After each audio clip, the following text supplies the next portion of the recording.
Oke, teman-teman semua, kali ini saya akan sharing tentang satu pertanyaan penting dari salah satu reseller Ethnovate. Jadi reseller Ethnovate request satu topik. Topik ini saya berencana untuk masukkan ke grup coaching, ke umum dan juga ke materi Akademi Jago Jualan. Jadi pada dasarnya akhirnya kita menyadari bahwa kita agak susah untuk jago jualan ketika kita nggak bisa memaksimalkan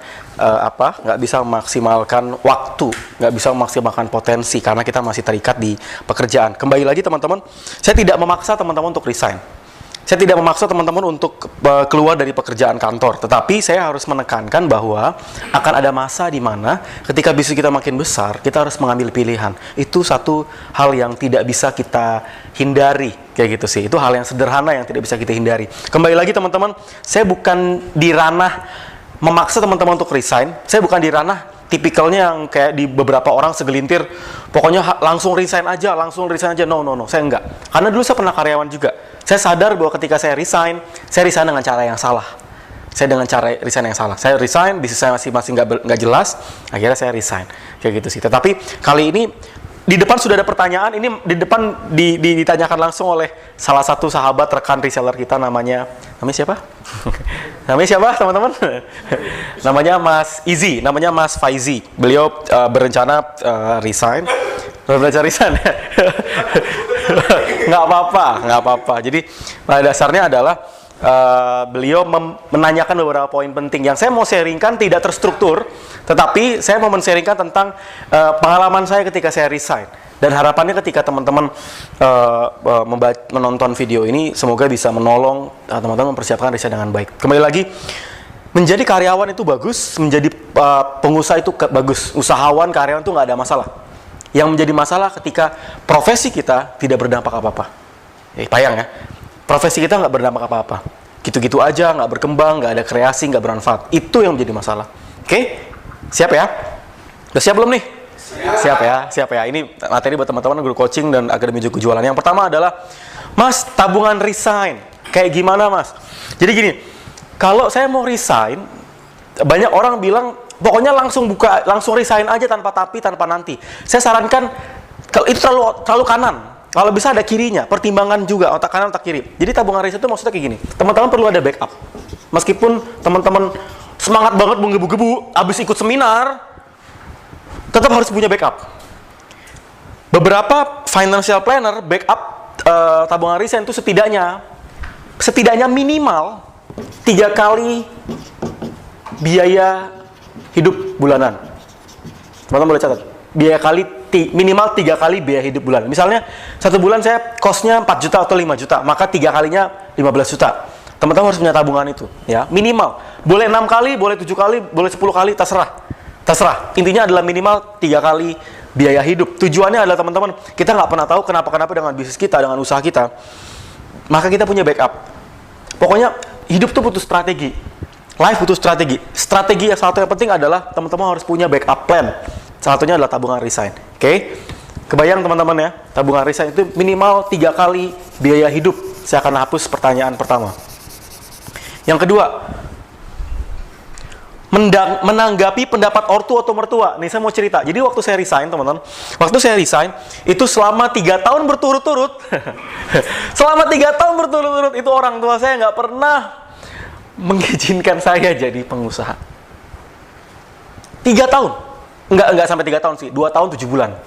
Ya mirip-mirip ya. 3 tahun. Saya ingat banget itu. Ngapain le jadi pengusaha nggak jelas itu, ngapain jadi pengusaha nggak jelas, tawarin lowongan Telkom, sebut brand aja, tawarin BI, nawarin lowongan tentang kerja di sini BRI, Bank Mandiri, sambil bilang, nah itu temenmu nak lagi di ini, temenmu nak ini kerja di sini, temenmu nak. Selama 3 tahun saya begini teman-teman, ketika orang tua ngomong kayak gitu jangan dilawan. Kalau orang tua itu jangan dilawan. Dengarkan. Kenapa? Karena orang tua ketika berbicara itu pasti ada maksud. Maksudnya dia nggak pengen anaknya menderita. Dia nggak pengen anaknya suffering. Itu orang tua kita baik banget. Kalau kita punya anaknya belum settle, pasti kayak gitu kok. Sampai akhirnya orang tua mulai adem, nggak hanya adem, malah proud, bangga. itu ketika saya cerita. Jadi saya punya kakak, punya adik. Saya bersyukur sekali udah mulai agak meningkat gitu ya. Itu di tahun kedua, tahun ketiga. Tahun kedua sebenarnya saya sudah merintis PT, perseroan terbatas. Saya udah bikin PT tahun kedua, orang tua nggak tahu. Orang tua baru tahu di tahun kedua akhir. Kayak gitu. Sampai pada akhirnya orang tua tahu saya punya 8 karyawan, punya kantor, itu orang tua mulai adem. Dan saya menunjukkan saya punya gaji, punya bonus, dan saya bisa menggaji karyawan. Itu orang tua langsung, oh gitu ya. Oh anak saya ternyata. Sampai akhirnya saya ngasih sesuatu ke orang tua. Kebayang nggak? Saya ngasih orang tua, jadi makin nyes gitu. Oh ternyata orang tua sampai tahun ketiga, tahun keempat, dan tahun kelima nih yang terakhir. Kalau orang tua cerita ke tetangga, ke guru-guru, bapak ibu saya guru teman-teman. Dia cerita anak saya pengusaha karyawannya 30, reseller 1000 gitu. Dan saya bersyukur mulai membantu orang tua, memberikan sesuatu gitu ya. Doa, mati dan kawan-kawan ya. Jauh lebih orang tua jadi lebih bersyukur kayak gitu sih. Jawabannya sederhana, menanggapi pendapat orang tua gampang. Jawabannya sederhana teman-teman, bukti. Itu aja. Jawabannya paling gampang kok. Menanggapi orang tua dengan bukti. Nggak perlu pakai cincong, nggak perlu pakai komen, nggak perlu pakai janji. Orang tua nggak butuh promise.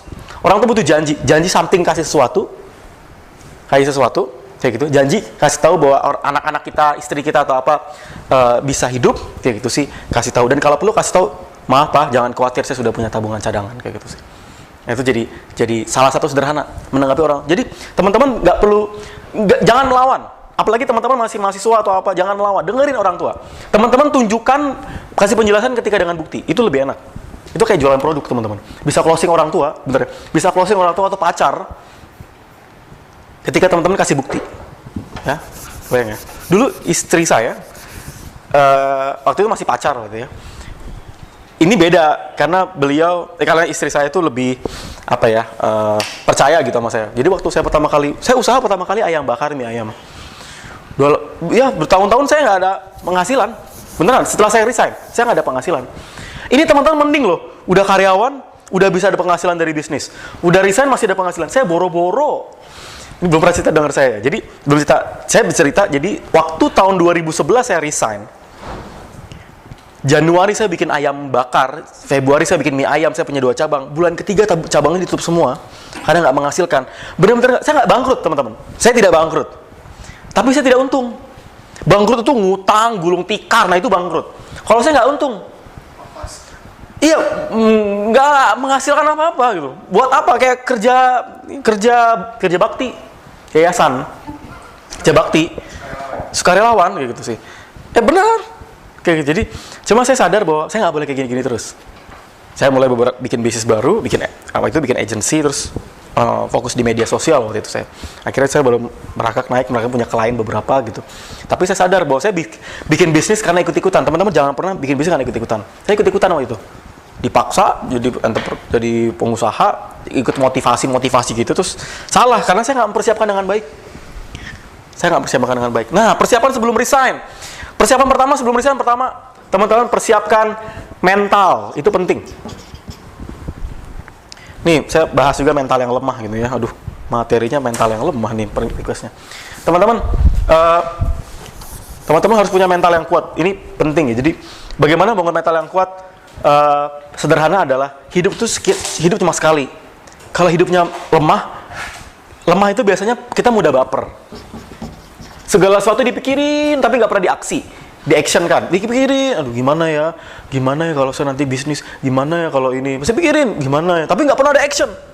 Buku nggak dibaca, buku nggak dihabisin, bangun pasukan nggak mati-matian, harus all out, bina juga nggak rutin, mentalnya jadi nggak maksimal. Bagaimana persiapan kedua? Teman-teman harus punya lapangan income, nggak harus lapangan kerja, lapangan income. Lapangan itu adalah sumber pemasukan. Kalau bahasa kerennya revenue stream, teman-teman. Revenue stream. Saya nggak berbicara tentang kerja ya. Saya nggak berbicara bisnis apa. Saya nggak berbicara tentang kerja di mana. Saya nggak berbicara itu. Saya berbicara tentang sumber pemasukan. Oke. Sumber pemasukan misalnya teman-teman reseller ya. Resellernya jangan dari satu vendor. Vendor A. Jadi gini, saya reseller produk A, saya B, saya C, saya CD, saya E. Saya punya 5 revenue stream. 5 sumber. Ketika ini lagi PO, ini nggak ada PO, ini bisa backup. Ketika ada PO, ini ada 5 sumber. Bahkan kalau perlu, segmen industrinya nggak hanya edukasi. Ada segmen industri fashion, ada segmen industri makanan, ada segmen industri jasa, atau apapun. Web praktis loh, kayak Mas Ajis, promoin Mas Ajis. Ternyata Mas Isam juga udah mulai masuk toko online. Web praktis juga, produk apapun. Dan nggak harus produk Etnovate. Nggak harus masuk ke Etnostore. Etnostore adalah salah satu aja. Nah, pertanyaan berikutnya, Mas, jadinya nggak fokus dong? Mas, jadinya nggak fokus dong? Begini, ternyata fokus itu, nih teman-teman boleh catat. Fokus itu ada artinya, teman-teman. Fokus, gini, fokus itu bukan fokus ke bisnisnya. Fokus bukan fokus ke bisnisnya. Kalau segmennya masih mahasiswa baru mulai, boleh fokus ke bisnisnya. Tapi kalau teman-teman misinya mau memperbesar bisnis, maka fokusnya bukan ke bisnis. Fokusnya ke revenue stream. Contoh. Kebayang nggak? Revenue stream itu sumber ya. Fokusnya ini yang digedein. Jadi kalau ininya digedein, bisnisnya apapun boleh. Contoh. Saya revenue streamnya adalah pasukan reseller. Maka fokus saya? Yes, itu fokusnya. Kebayang nggak? Fokusnya adalah sumbernya.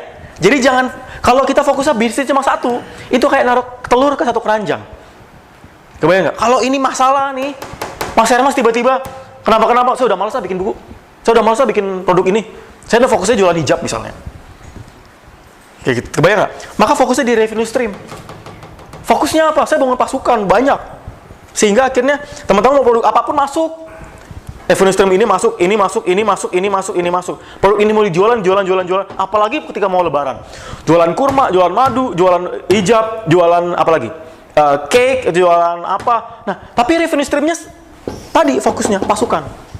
Kebayang nggak? Ininya nggak masalah. Gimana Mas biar bagi-bagi fokusnya? Teman-teman bikin namanya kolam-kolam dan pasukan-pasukan yang berbeda per industri tadi. Nah, itu materi tentang reseller. Ada di video bab sebelumnya tentang pasukan reseller. Kebayang ya? Cuma 2 kok. Mental, income. Itu aja.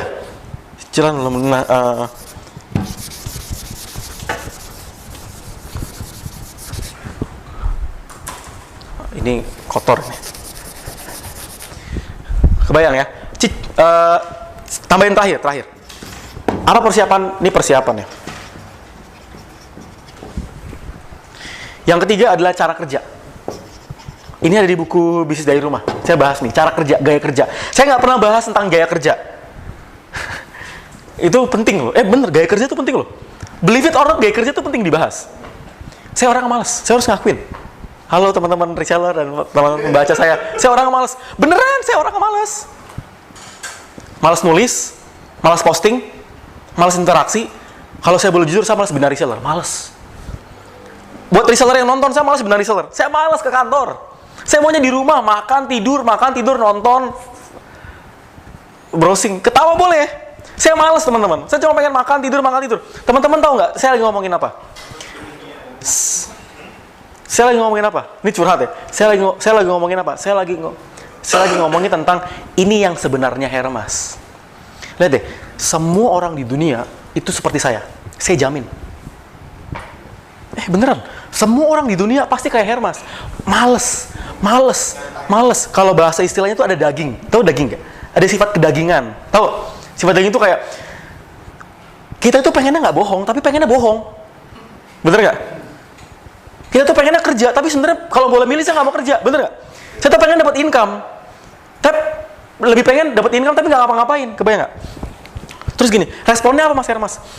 Saya sadar saya males. Saya sadar saya ogah-ogahan. Saya sadar saya tukang nunda. Karena saya sadar saya males, karena saya sadar saya ogah-ogahan, saya bikin yang namanya sistem kerja. Saya sadar saya bikin sistem kerja. Kalau misalnya ini ada buku nih harus sudah selesai, saya harus bikin PO nih supaya buku saya bisa cepat selesai. Itu namanya sistem kerja. Yang kedua, saya bikin yang namanya timeline kerja, working list. Nanti di buku Bisnis dari Rumah, working list tuh, saya mau kerja apa, saya mau bahas ini, saya mau kerja ini, saya mau ngerjain ini. Dibikin working list. Kenapa saya bikin working list? Saya malas. Saya harus bikin working list. Hari ini, Saya hari ini berangkat dari rumah jam 5.15, 5.20. Sampai kantor jam setengah 7, jam 7. Kalau saya boleh milih, saya mendatangi jam 10.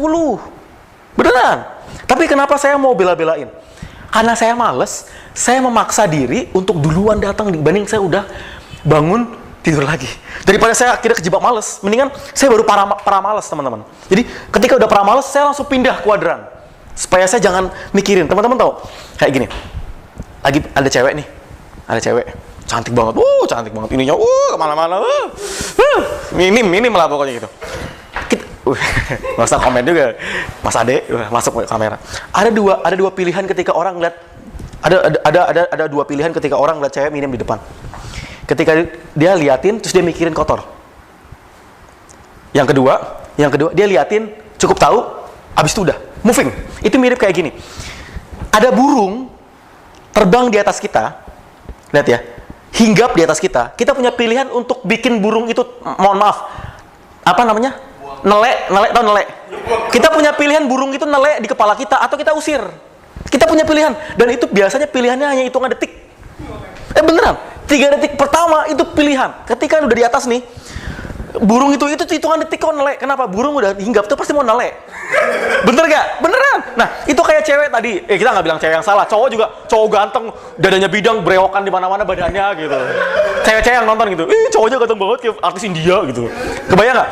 Itu punya pilihan, teman-teman. Pilihannya adalah ketika orang kita punya pikiran dua pilihan kok.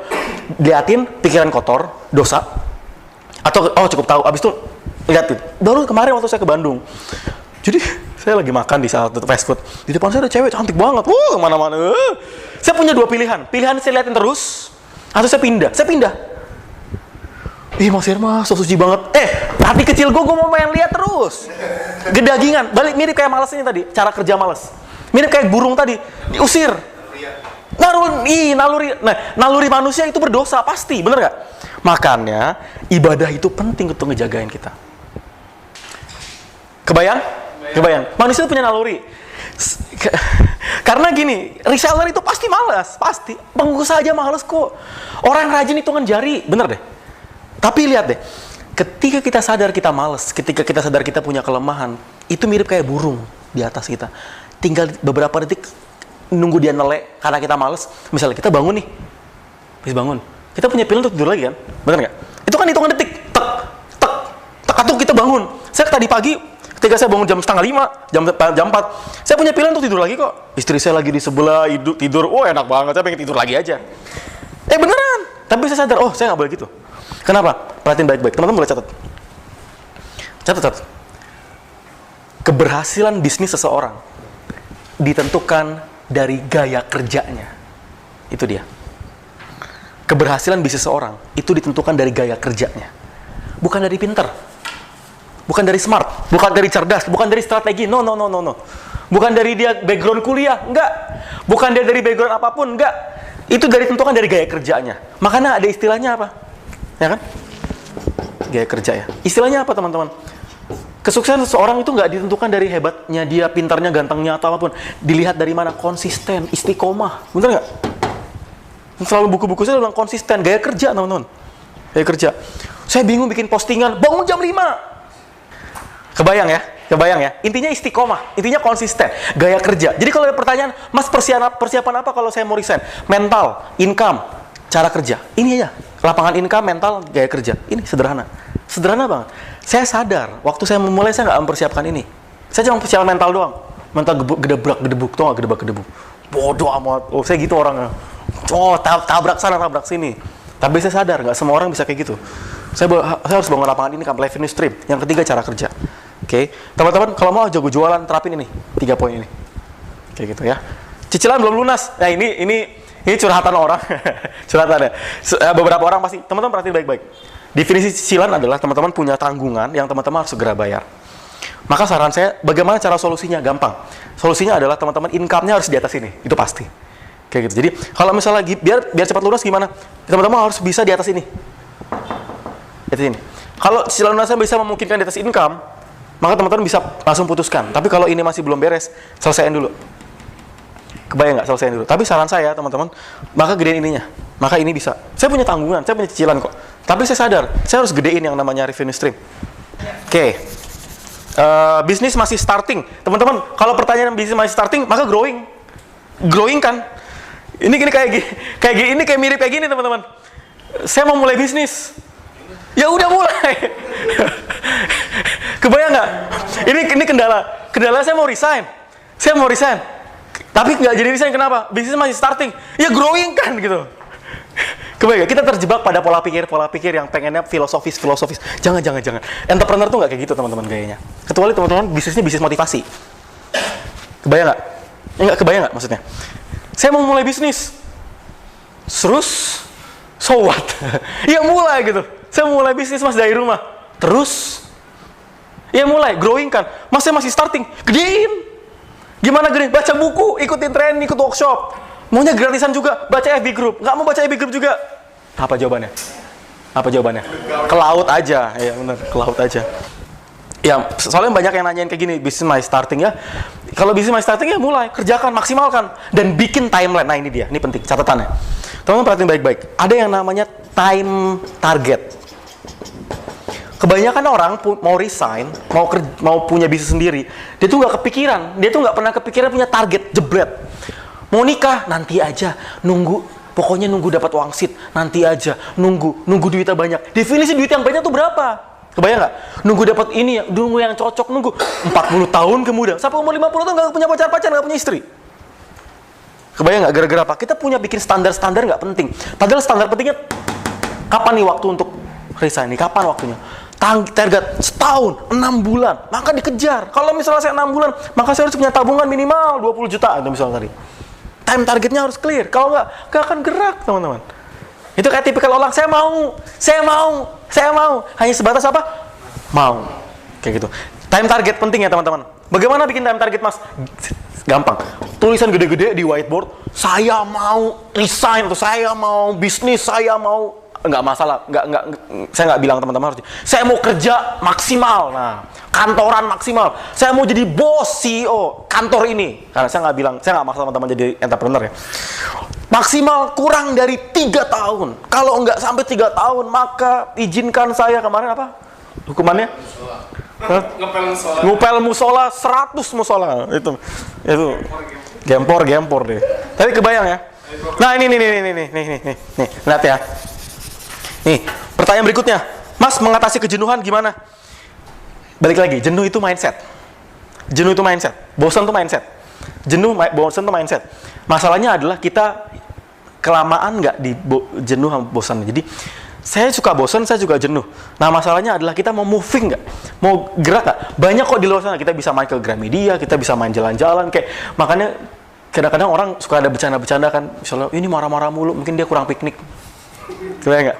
Itu bener loh. Kebanyakan orang-orang nggak refreshing. Begini, nih buat teman-teman, kalau ada customer yang marah-marahnya di luar kebiasaan customer, misalnya, kan kalau customer, gimana sih, kok buruknya belum nyampe, bukunya belum nyampe, gimana ya Mas, gitu. Itu standar konsumen. Tapi kalau standarnya nggak benar, Mas, masa sih? No, udah pakai masa sih. Gimana sih? Atau panjang. Ujungnya sebenarnya begitu buku nyampe. Kemungkinan besar adalah dia kurang piknik. Kayak gitu sih. Kenapa? Karena standar manusia kalau misalnya ada problem, biasanya dia pasti akan komplain. Tapi dia nggak perlu sampai bercuap-cuap. Berarti dia kurang piknik. Nah, PR-nya adalah ini ngomongin kejenuhan, teman-teman. Teman-teman harus banyak piknik. Piknik itu nggak perlu bayar. Beneran, piknik itu nggak perlu bayar. Jalan-jalan ke stasiun itu piknik. Beneran. Teman-teman sering main ke stasiun Gambir nggak? Atau misalnya main ke bandara nggak? Bandara bagus, Terminal 3 sekarang bagus. Jalan-jalan. Piknik itu gratis. Kayak gitu. Ya, mahal bang kalau misalnya ke Singapura, ke Universal Studio harga 1 juta kayak gitu sih. Piknik aja yang gratis. Intinya gini. Jangan terlalu banyak gini. Ini pertanyaan-pertanyaan ya. Mohon maaf masih sih ya. Ini pertanyaan-pertanyaan yang sebenarnya kita bisa atasi tapi kita nggak mau atasi. Bener nggak? Ini bisa diatasi kok. Saya yakin kok. Mas Isi suka main games. Main games aja, atasi kejenuhan. Kayak gitu. Biaya sehari-hari. Ini kejawab yang ke atas. Gedein revenue stream. Gedein backup. Time management ini ngomongin gaya kerja. Teman-teman, buat teman-teman yang mau bisnis dari rumah, gaya kerjanya harus kayak karyawan. Saya kasih tahu. Oh iya, memang bukan sama. Jadi gini, konteksnya adalah bukan berarti orang yang bisnis dari rumah bisa leyeh-leyeh, bisa santai-santai. Gini, kalau saya bisnis dari rumah, bukan berarti lu kerja jam 12. Banyak orang kayak gitu, pengen bisnis dari rumah. Biar saya bisa bangun siang, Mas. Lempar jidat juga deh. Kebayang nggak? Saya punya banyak teman yang kayak gitu, teman-teman. Maunya jalan-jalan, saya pengen bisnis jalan-jalan, pengusaha jalan-jalan. Ngimpi. Kalau lu udah omset miliaran bisa. Kalau omset masih puluhan, ratusan, apalagi masih jutaan. Jangan. Mas, apa untungnya kalau saya bikin bisnis? Atau saya resign, tapi saya jam kerjaannya. Gini teman-teman, bedakan mindsetnya. Kalau teman-teman jadi karyawan, kerja 8 jam, bisnis, kerja 8 jam, ini beda. Karyawan punya batasan maksimal dalam gaji. Lu kerja 12 jam, 14 jam, lo mentok di situ. Dan ini asetnya punya company. Kalau ini yang lu bangun, lu bikin yang namanya aset sendiri. Lu punya toko online, lu punya toko sendiri. Lu kumpulin lu sendiri, bonus sendiri. Lu karyawan aset lu, bukan aset orang. 8 jamnya bisa di mana aja, lu bisa atur sendiri. Terus kalau misal lembur nggak lembur, lu punya pilihan tuh nggak lembur. Kebayang nggak? Terus balik lagi, 8 jam juga nggak harus di mana-mana, kan nggak kena macet. Ini 8 jam hitungan di kantor loh. 2 jam berangkat, 2 jam pulang, berapa? 12. Berapa? Gue 6 jam. 3 jam berangkat, 3 jam pulang. 6 jam tambah 8, 14 jam. Untung saya ke kantor sebulan 3 kali. Seminggu sekali. Hari ini saya setengah jam, karena saya berangkat jam 5. Kebayang nggak? Mas, bedanya apa? No, teman-teman membangun aset sendiri beda. Dan teman-teman perhatiin baik-baik. Saya nggak balik lagi ya Mas Isha, Mas Andy. No. Semua orang punya pilihan kok. Tapi gini, kalau karyawan kayak gini. Kalau lihat ya, perhatiin baik-baik. Naik. Tapi lihat, akan ada masa dan kita nggak pernah tahu. Mohon maaf, semoga enggak. Akan ada masa kayak gini. Jebret. Ini apa? Tutup. Ya, PHK. Dan kita nggak pernah tahu. Itu yang terjadi dengan kakak saya. Perusahaan gede, lihat ya, perusahaan gede, perminyakan, minyak, duit gede, tiba-tiba batu bara jebret. Dia dipaksa-paksa untuk dengan cara pending gaji. Tahu nggak? Itu sedih banget. Saya lagi mendukung kakak saya.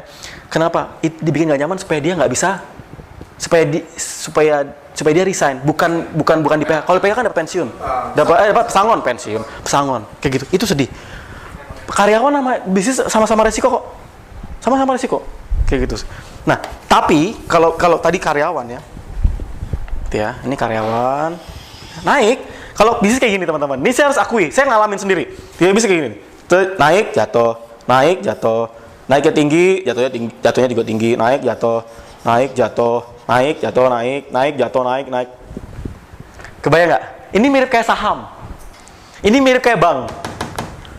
Namanya gitu-gitu aja. Ya, tapi trennya naik. Naik. Lagi turun, ternyata lagi nggak laku. Ini lagi naik, lagi omset naik, dapat handphone gitu. Naik, turun, dapat reward, dapat ini bonus naik. Kayak dapat karyawan, dapat reseller bagus 100, bagus jago-jago. Resellernya lagi nakal, naik lagi gitu. Tapi kebayang nggak? Tapi lihat deh, dia nggak punya, dia risikonya atur sendiri. Kalau ini risiko nggak bisa diatur. Kita nggak pernah tahu tiba-tiba batu bara turun. Ini risiko bisa kita atur. Kebayang masih sih? Bayangnya time management udah clear.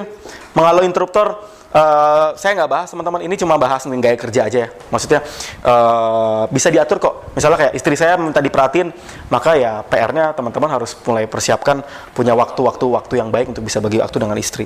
Saya mau bahas yang terakhir. Perlu modal apa saja? Nih. Mental, income, revenue stream. Mental, income, cara kerja, kok revenue stream. Bisnisnya bisa macam-macam. Nggak perlu pakai tools aneh-aneh. Nggak perlu. Oke, saya cerita tentang persiapan saya. Teman-teman, perhatiin baik-baik. Memang ada orang-orang yang memang harus sukanya persiapan teknisnya sampai detail, itu kayak gimana. Kalau saya, yang paling penting adalah teman-teman punya meja sendiri. Di rumah, meja sendiri kerja. Kayak teman-teman punya kantor di rumah, meja sendiri. Karena meskipun gaya kerja bisnis rumahan, tapi harus punya meja sendiri. Meja sendiri, beneran. Bukan meja anak. Bukan meja makan, meja sendiri. Yang profesional. Bisnis dari rumah juga harus profesional. Ya, supaya apa? Omsetnya profesional. Kebayang nggak? Yang kedua, teman-teman harus punya papan target. Yang adalah whiteboard. Papan target. papan target itu saya target segini, saya segini. Yang ketiga, teman-teman punya buku atau folder atau whiteboard juga. Ini namanya working list. Kenapa working list penting, wajib hukumnya di orang-orang yang bisnis dari rumah atau kerja dari rumah? Karena bisnis, kalau karyawan itu kita diatur semuanya, bener nggak? Mahasiswa, abis ini kerja ini, abis ini gini, jangan lupa meeting ini. Itu kita diatur sama bos kita. Kalau kita bosnya siapa?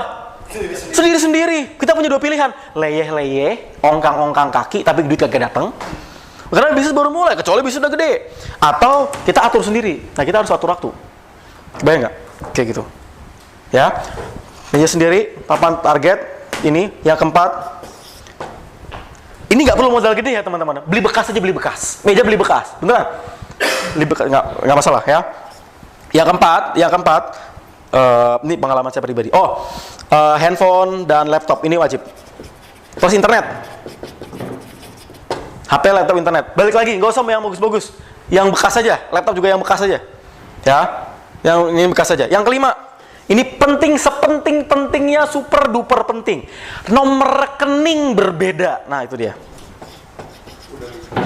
Nomor rekening berbeda. Banknya beda, nomor rekeningnya berbeda. Ya. Maksudnya apa, Mas? Pisah. Uang pribadi sama uang bisnis pisah. Dibedain. Jangan disatuin. Ya. Jangan disatuin. Kenapa? Ketika disatuin kita nggak pernah tahu income dari mana, revenue dari mana. Karena teman-teman, seringkali orang yang bisnis dari rumah atau kerja atau dia mau mulai bisnis adalah dia tergoda setiap ada revenue, omset yang masuk dia beli jajan. Nah, sampai ada satu tren kayak gini. Kemarin saya baru dapat coaching juga. Ada istilahnya OKB, orang kaya baru. Sekali dapat omsetnya gede, 500-200 juta beli mobil baru. Itu namanya omset, itu namanya mindset OKB, orang kaya baru. Kalau ada omset gede, tetap masuk ke kas perusahaan, ke kas bisnis. Jangan masuk ke kas pribadi. Kalau lagi naik, bonus namanya. Kalau lagi naik, bonus. Karena fokusnya gaji. Gajinya harus standar. Naiknya tahun depan. Beneran loh. Gaji saya dari bisnis 4 juta. Harus 4 juta. Gimana caranya 4 juta? Yang atur jangan saya, orang lain. Istri gitu misalnya. Kayak gitu. Jangan diri sendiri. Kalau diri sendiri, ada gear S3 yang bagus, cicil lah. Ada gadget yang bagus, TV yang bagus, kayak gitu. Saya kayak gitu soalnya. Saya akui. Bahkan semua diatur. Dan tabungan saya turunin. Saya masukin ke bank banyak. Saya masukin ke beberapa itu supaya apa? Saya nggak bisa ngambil langsung. Balik lagi, saya orangnya malas, saya orangnya boros. Nah itu, kelemahan jelek ada di saya. Dan saya harus memastikan, saya nggak boleh kayak gitu. Oke? Nomor rekeningnya pisah. Kalau misalnya lagi naik, income-nya lagi naik, bonus namanya, bonus bulanan. Enak loh. Kalau karyawan kadang-kadang bonusnya misalnya akhir tahun atau apa. Saya dengan tim, bonusnya bisa bulanan. Beneran. Komisinya bisa bulanan. Dan bonusnya bisa lebih gede dibanding sama gajinya berkali-kali. Tapi yang menarik adalah, lihat ya, gajinya harus flat. Bonusnya bisa, asik. Kayak gitu. Tapi memang kita harus mengapresiasi diri. Tapi ingat, harus ada tabungan bisnis. Harus ada tabungan bisnis. Kayak gitu mempersiapkan perisai dengan baik. Sederhana banget, mental, income, cara kerja, mempersiapkan poin-poin, 5 poin aja. 5 poin aja. Nah, terus bisnisnya bagaimana? Nanti kita bahas di video-video berikutnya di Akademi Jago Jualan untuk grup coaching. Harapannya sederhana, jangan galau, jangan baper, jangan bimbang, jangan ragu. Baik lagi, resign itu pilihan, jadi entrepreneur itu pilihan, tetapi saya harus bilang bahwa akan ada masa di mana teman-teman harus memilih pilihan yang tepat. Dan ingat, waktu dan umur terus bergerak. Waktu dan umur terus berkurang. Sehingga teman-teman kalau masih nunda, teman-teman akan menyesal kemudian. Penyesalan selalu datangnya terlambat, bener nggak? Oke, karena kalau di awal namanya benar, kalau di awal namanya pendaftaran ya. Kayak gitu, oke. Teman-teman, thank you. Kita beri plus buat teman-teman semua.